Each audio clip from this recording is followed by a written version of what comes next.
ओम परमात्मने नमः। षष्ठम स्कंध के पहले अध्याय में अजामिलोपाख्यान का प्रारंभ। तो राजा परीक्षित ने कहा कि भगवान, आप पहले द्वितीय स्कंद में निवृत्ति मार्ग का वर्णन कर चुके हैं तथा यह बतला चुके हैं कि उसके द्वारा अर्चरादि मार्ग से जीव क्रमशः ब्रह्मलोक में पहुंचता है और वह ब्रह्मा के साथ मुक्त हो जाता है।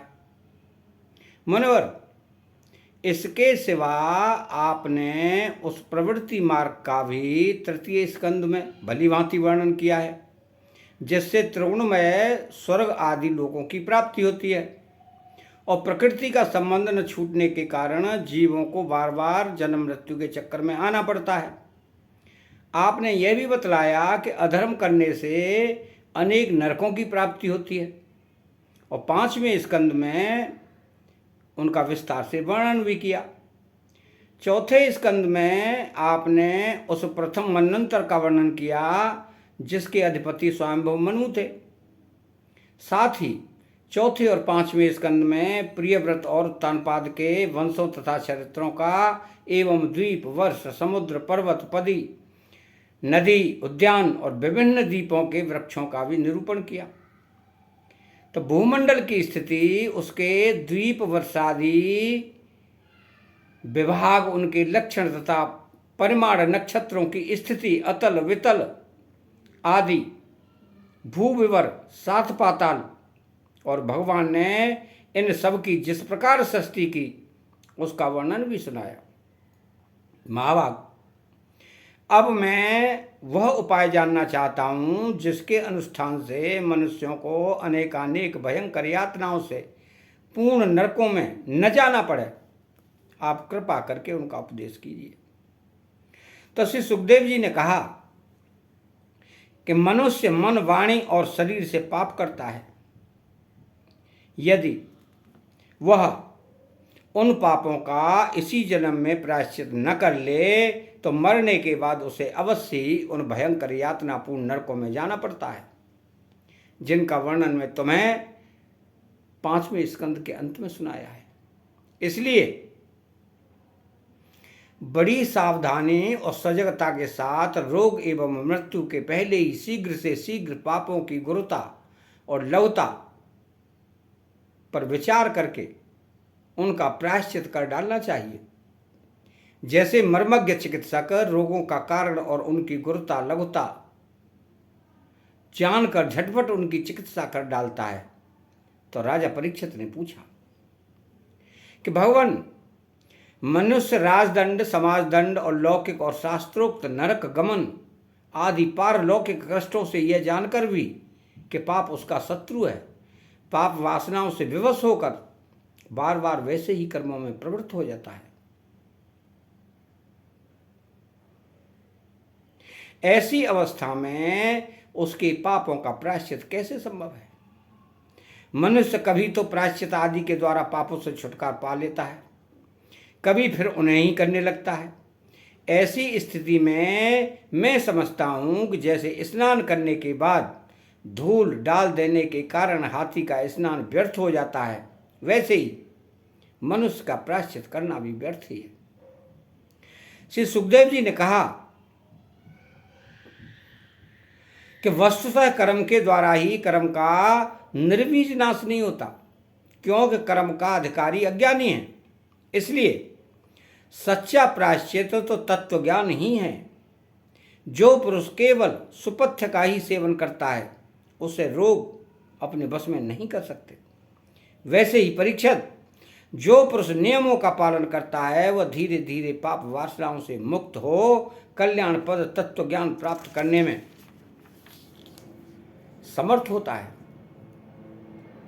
वैसे बांसों के झुरमुट में लगी आग बांसों को जला डालती है, वैसे ही धर्मज्ञ और श्रद्धावान धीर पुरुष तपस्या, ब्रह्मचर्य, इंद्रिय दमन, मन की स्थिरता, दान, सत्य, बाहर भीतर की पवित्रता तथा यम एवं नियम इन 9 साधनों से मन, वाणी और शरीर द्वारा किए गए बड़े से बड़े पापों को भी नष्ट कर देते हैं।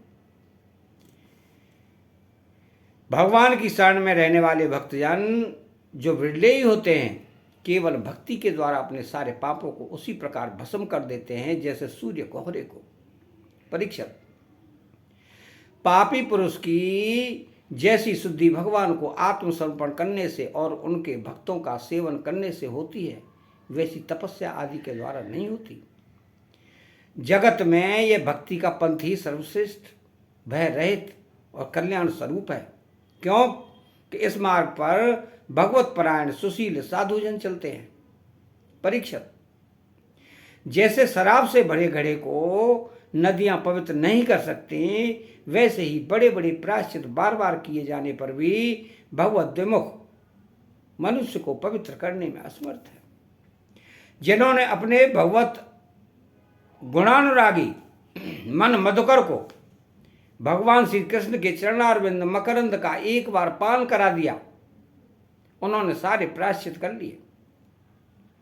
वे स्वप्न में भी यमराज और उनके पासधारी दूतों को नहीं देखते, फिर नरक की तो बात ही क्या है। परीक्षित, इस विषय में महात्मा लोग एक प्राचीन इतिहास कहा करते हैं।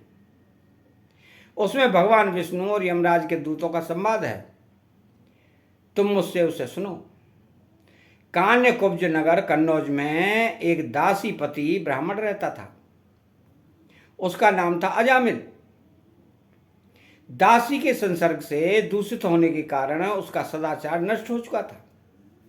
वह पतित कभी बटोहियों को बांधकर उन्हें लूट लेता, कभी लोगों को जुए के छल से हरा देता, किसी का धन धोखाधड़ी से ले लेता तो किसी का चुरा लेता। इस प्रकार अत्यंत निंदनीय वृत्ति का आश्रय लेकर वह अपने कुटुंब का पेट भरता था और दूसरे प्राणियों को बहुत ही सताता था। परीक्षित, इसी प्रकार वह वहां रहकर दासी के बच्चों का पालन लालन करता था। इस प्रकार उसकी आयु का बहुत बड़ा भाग 88 वर्ष बीत गया। बूढ़े अजामिल के 10 पुत्र थे। उनमें सबसे छोटे का नाम था नारायण। माँ बाप और उससे बहुत प्यार करते थे। वृद्ध अजामिल ने अत्यंत मोह के कारण अपना संपूर्ण हृदय अपने बच्चे नारायण को सौंप दिया था। वो अपने बच्चे की तोतली बोली सुन सुनकर तथा बाल सुलभ खेल देख देख कर फूला नहीं समाता था। अजामिल बालक के स्नेह बंधन में बंध गया था। जब वह खाता तब उसे भी खिलाता, जब पानी पीता तो उसे भी पिलाता। इस प्रकार वह अतिशय मूढ़ हो गया था। उसे इस बात का पता ही न चला कि मृत्यु मेरे सिर पर आ पहुंची है। वह मूर्ख इसी प्रकार अपना जीवन बिता रहा था कि मृत्यु का समय आ गया। अब वह अपने पुत्र बालक नारायण के संबंध में ही सोचने विचारने लगा। इतने में ही अजामिल ने देखा कि उसे ले जाने के लिए अत्यंत भयान बने 3 यमदूत आए हैं। उनके हाथों में फांसी है, मुंह टेढ़े मेढ़े हैं और शरीर के रोए खड़े हुए हैं। उस समय बालक नारायण वहां से कुछ दूरी पर खेल रहा था। यमदूत को देखकर अजामिल अत्यंत व्याकुल हो गया और उसने बहुत ऊंचे स्वर से पुकारा, नारायण। भगवान के पार्षदों ने देखा कि यह मरते समय हमारे स्वामी भगवान नारायण का नाम ले रहा है, उनके नाम का कीर्तन कर रहा है, अथवा बड़े वेग से झटपट वहां से वहां आ पहुंचे। उस समय यमराज के दूत दासीपति अजामिल के शरीर में से उसके सूक्ष्म शरीर को खींच रहे थे। विष्णु दूतों ने उन्हें बलपूर्वक रोक दिया। उनके रोकने पर यमराज के दूतों ने उनसे कहा कि अरे धर्मराज की आज्ञा का निषेध करने वाले तुम लोग हो कौन? तुम किसके दूत हो? कहां से आए हो? और इसे ले जाने से क्यों रोक रहे हो? क्या तुम लोग कोई देवता, उपदेवता अथवा सिद्ध श्रेष्ठ हो? हम देखते हैं कि तुम सब लोगों के नेत्र कमल दल के समान कोमलता से भरे हैं। तुम पीले पीले रेशमी वस्त्र पहने हो, तुम्हारे सिर पर मुकुट है, कानों में कुंडल हैं, गलों में कमल के हार लहरा रहे हैं। सबकी नई अवस्था है। सुंदर सुंदर चार चार भुजाएं, सभी के करकमलों में धनुष, तरकस, तलवार, गदा, शंख, चक्र, कमल और आदि सुशोभित हैं। तुम लोगों की अंग कांति से दिशाओं का अंधकार और प्राकृत प्रकाश भी दूर हो रहा है। हम धर्मराज के सेवक हैं, हमें तुम लोग क्यों रोक रहे हो? तो श्री सुखदेव जी कहते हैं कि परीक्षित, जब यमदूतों ने इस प्रकार कहा तब भगवान नारायण के आज्ञाकारी पार्षदों ने हंसकर मेघ के समान गंभीर वाणी से उनके प्रति यूं कहा। भगवान के पार्षदों ने कहा कि यमदूतों, यदि तुम लोग सचमुच धर्मराज के आज्ञाकारी हो तो हमें धर्म का लक्षण और धर्म का तत्व सुनाओ। दंड किस प्रकार दिया जाता है? दंड का पात्र कौन है? मनुष्यों में सभी पापाचारी दंडनीय हैं अथवा उनमें से कुछ ही? तो यमदूतों ने कहा कि वेदों ने जिन कर्मों का विधान किया है वे धर्म हैं और जिनका निषेध किया है वे अधर्म हैं। वेद स्वयं भगवान के स्वरूप है, वे उनके स्वाभाविक श्वास प्रश्वास एवं स्वयं प्रकाश ज्ञान है, ऐसा हमने सुना है। जगत के रजोमय, सत्वगुण और तमोमय सभी पदार्थ, सभी प्राणी अपने परम आश्रय भगवान में ही स्थित रहते हैं। वेद ही उनके गुण, नाम, कर्म और रूप आदि के अनुसार उनका यथोचित विभाजन करते हैं। जीव शरीर अथवा मनोवृत्तियों से जितने कर्म करता है उसके साक्षी रहते हैं।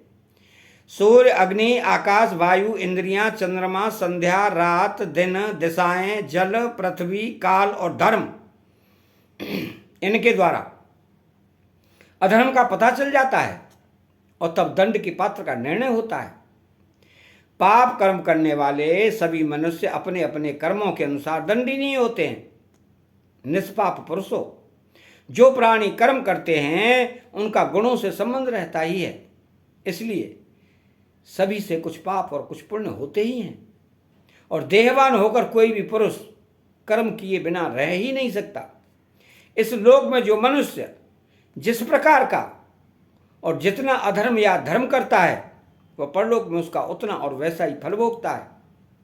देव श्रोमणियों, सत्य, रज और तम, इन तीन गुणों के भेद के कारण इस लोक में भी तीन प्रकार के प्राणी दिख पड़ते हैं। पुण्यात्मा, पापात्मा और पुण्य पाप, दोनों से युक्त अथवा सुखी दुखी और सुख दुख दोनों से युक्त, वैसे ही परलोक में भी उनकी तीव्रता का अनुमान किया जा सकता है। वर्तमान समय ही भूत और भविष्य का अनुमान करा देता है, वैसे ही वर्तमान जन्म के पाप पुण्य भी भूत और भविष्य जन्मों के पाप पुण्य का अनुमान करा देते हैं। हमारे स्वामी अजन्मा भगवान सर्वज्ञ यमराज सबके अंतःकरणों में ही विराजमान है, इसलिए वे अपने मन से ही सबके पूर्व रूपों को देख लेते हैं। वे साथ ही उनके भावी स्वरूप का भी विचार कर लेते हैं। जैसे सोया हुआ अज्ञानी पुरुष स्वप्न के समय प्रतीत हो रहे कल्पित शरीर को ही अपना स्वाभाविक शरीर समझता है, सोए हुए अथवा जागने वाले शरीर को भूल जाता है, वैसे ही जीव भी अपने पूर्व जन्मों की याद भूल जाता है और वर्तमान शरीर के सिवा पहले और पिछले शरीरों के संबंध में कुछ भी नहीं जानता। सिद्ध पुरुषों, जीव इस शरीर में 5 कर्मेंद्रियों से लेना देना, चलना फिरना आदि काम करता है। 5 ज्ञानेंद्रियों से रूप रस आदि 5 विषयों का अनुभव करता है और 16वें मन के साथ 17वां वह स्वयं मिलकर अकेले ही मन, ज्ञानेंद्रिय और कर्मेंद्रिय इन तीनों के विषयों को भोगता है। जीव का यह 16 कला और सत्वादि 3 गुणों वाला लिंग शरीर अनादि है। यही जीव को बार बार हर्ष, शोक, भय और पीड़ा देने वाले जन्म मृत्यु के चक्कर में डालता है। जो जीव अज्ञानवश काम, क्रोध, लोभ, मोह, मद, मत्सर इन 6 शत्रुओं पर विजय प्राप्त नहीं कर लेता, उसे इच्छा न रहते हुए भी विभिन्न वासनाओं के अनुसार अनेकों कर्म करने पड़ते हैं। वैसी स्थिति में वह रेशम के कीड़े के समान अपने को कर्म के जाल में जकड़ लेता है और इस प्रकार अपने हाथों मोह का शिकार बन जाता है। कोई शरीरधारी जीव बिना कर्म किए कभी एक क्षण भी नहीं रह सकता। प्रत्येक प्राणी के स्वाभाविक गुण बलपूर्वक विवश करके उसे कर्म कराते हैं। जीव अपने पूर्व जन्मों के पाप पुण्यमय संस्कारों के अनुसार स्थूल और सूक्ष्म शरीर प्राप्त करता है। उसकी स्वाभाविक एवं प्रबल वासनाएं कभी उसे माता के जैसा स्थिर रूप बना देती है, तो कभी पिता के जैसा पुरुष रूप। प्रकृति का संसर्ग होने से ही मनुष्य अपने को अपने वास्तविक स्वरूप के विपरीत लिंग शरीर मान बैठता है। यह विपर्यय भगवान के भजन से शीघ्र ही दूर हो जाता है। देवताओं, आप जानते ही हैं कि यह अजामिल बड़ा शास्त्रज्ञ था। शील, सदाचार और सद्गुणों का तो यह खजाना ही था। ब्रह्मचारी, विनयी, जितेंद्रिय, सत्यनिष्ठ, मंत्रवेत्ता और पवित्र भी था। इसने गुरु, अग्नि, अतिथि, वृद्ध पुरुषों की सेवा की थी। अहंकार तो उसमें था ही नहीं। यह समस्त प्राणियों का हित चाहता, उपकार करता, आवश्यकता के अनुसार ही बोलता और किसी के गुणों में दोष नहीं ढूंढता था। एक दिन यह ब्राह्मण अपने पिता के आदेशानुसार वन में गया और वहां से फल फूल समिधा तथा कुश लेकर घर के लिए लौटा। लौटते हुए इसने देखा कि एक भ्रष्ट शूद्र जो बहुत कामी और निर्लज्ज है, शराब पीकर किसी वेश्या के साथ विहार कर रहा है। वेश्या भी शराब पीकर मतवाली हो रही है। नशे के कारण उसकी आंखें नाच रही हैं। वह अर्धनग्न अवस्था में हो रही है। वह शूद्र उस वेश्या के साथ कभी गाता, कभी हंसता, कभी तरह तरह की चेष्टाएं करके उसे प्रसन्न करता है। निष्पाप पुरुषों, शूद्र की भुजाओं में अंगरा, गादी, कामोद्दीपक वस्तुएं लगी हुई थी और वह उनसे उस कुलटा का आलिंगन कर रहा था। अजामिल उन्हें इस अवस्था में देखकर सहसा मोहित और काम के बस हो गया। यद्यपि अजामिल ने अपने धैर्य के और ज्ञान के अनुसार अपने काम, वेग और विचलित मन को रोकने की बहुत चेष्टाएं की, परंतु पूरी शक्ति लगा देने पर भी वो अपने मन को रोकने में असमर्थ रहा। उस वेश्या को निमित्त बनाकर काम पिशाच ने अजामिल के मन को ग्रस लिया। इसकी सदाचार और शास्त्र संबंधी चेतना नष्ट हो गई। अब यह मन ही मन उसी वेश्या का चिंतन करने लगा और अपने धर्म से विमुख हो गया। अजामिल सुंदर सुंदर वस्त्र, आभूषण आदि वस्तुएं जिनसे वो प्रसन्न होती ले आता। यहां तक कि इसने अपने पिता की सारी संपत्ति देकर भी उसी कुलटा को रिझाया। यह ब्राह्मण इसी प्रकार की चेष्टा करता जिससे वह वेश्या प्रसन्न हो। उस स्वच्छंद चारिणी कुलटा की तिरछी चितवन ने इसके मन को ऐसा लुभा लिया कि इसने अपने कुलीन नवयुवती और विवाहिता पत्नी तक का परित्याग कर दिया। इसके पाप की भी भला कोई सीमा है? यह कुबुद्धि न्याय से अन्याय से जैसे ही जहां कहीं भी धन मिलता वहीं से उठा लाता। उस वेश्या के बड़े कुटुंब का पालन करने में ही यह व्यस्त रहता। इस पापी ने शास्त्राज्ञा का उल्लंघन करके स्वच्छंद आचरण किया है। यह सत्पुरुषों के द्वारा निंदनीय है। इसने बहुत दिनों तक वेश्या के मल समान अपवित्र अन्न से अपना जीवन व्यतीत किया है। इसका सारा जीवन ही पापमय है। इसने अब तक अपने पापों का कोई प्रायश्चित भी नहीं किया है। इसलिए अब हम इस पापी को दंड पाणी भगवान यमराज के पास ले जाएंगे। वहां यह अपने पापों का दंड भोग कर शुद्ध हो जाएगा। अतः पहला अध्याय समाप्त होता है। चैनल को सब्सक्राइब करें, बेल आइकन घंटी को दबाएं और कमेंट बॉक्स में श्री राधे कृष्णा लिखें। जय श्री कृष्णा।